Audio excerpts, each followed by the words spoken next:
सवाल है कि मैनेजमेंट क्या है। तो मैनेजमेंट एक तरीका है जिसके द्वारा आप इसके जो संसाधन हैं, मनी, मटेरियल, मैन पावर और टेक्नोलॉजी, इनको आप इस प्रकार से चलाते हैं या संगठित करते हैं या इस्तेमाल करते हैं जिससे प्रबंध जो ऑर्गेनाइजेशन है उसका जो लक्ष्य है सही समय पे पूरा हो जाए। अब सवाल है इन चारों संसाधनों का इस्तेमाल कैसे करेंगे। तो इस्तेमाल करने के लिए आपके पास जो उपकरण है, टूल्स, वो है क्या?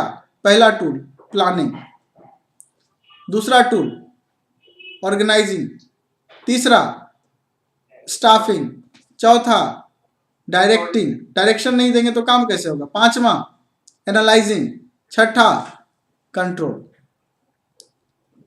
यानी सबसे पहले कोई भी व्यवसाय करेंगे, कोई भी काम करेंगे, कोई भी आपने टारगेट, आप कोई भी मतलब ऑर्गेनाइजेशन चला रहे हैं, तो आपको सबसे पहले क्या चाहिए? प्लानिंग। प्लानिंग से ही टारगेट्स बनते हैं, यानी लक्ष्य तय होते हैं, और लक्ष्य को फिर पूरा करने के लिए फिर से प्लानिंग करते हैं। प्लानिंग के बारे में हम लोग चर्चा किए हैं कि प्लानिंग एक कंटिन्यूअस प्रोसेस है।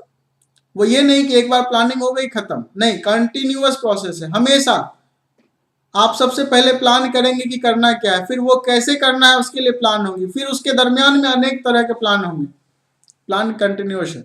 अब उस प्लान के अंतर्गत आपका जो लक्ष्य तय हुआ, उस लक्ष्य को कहाँ से पूरा करेंगे? एक ह्यूमन रिसोर्स चाहिए कि नहीं, इसलिए स्टाफिंग करनी होगी। स्टाफिंग के बाद उस स्टाफ को कैसे डायरेक्शन दें। बिना डायरेक्शन के काम आपका दूसरी गति में चला जाएगा, दूसरी दिशा में चला जाएगा, आपका ध्यान बढ़ जाएगा।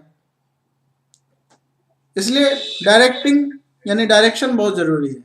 फिर क्या है? कोऑर्डिनेशन या ऑर्गेनाइजिंग आप कह सकते हैं। ऑर्गेनाइजिंग के अंतर्गत हम क्या करते हैं, अपने जितने भी संसाधन हैं उनको जुटाते हैं, इस रूप में, इस मात्रा में जुटाते हैं ताकि वो सही मात्रा में रहे और ब्याज की क्षति ना हो।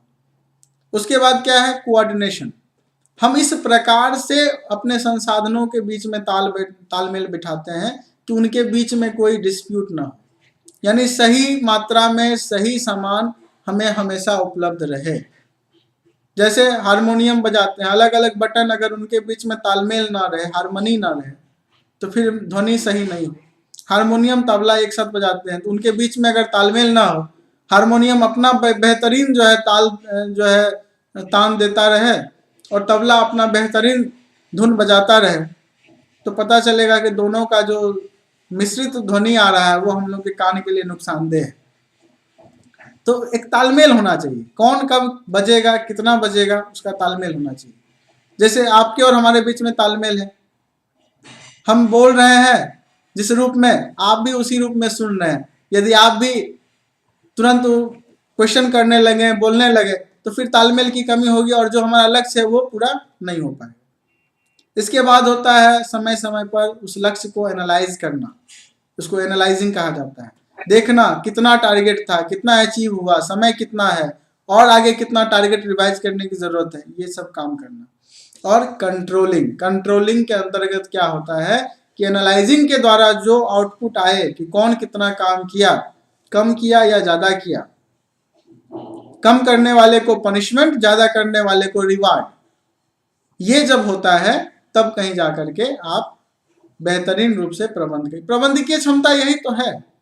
Organising, staffing, coordination, directing, analyzing and control, यही प्रबंधकीय स्किल्स हैं, ये टूल्स हैं। इसी के द्वारा एक मैनेजर अपने टारगेट्स पे काम करता है।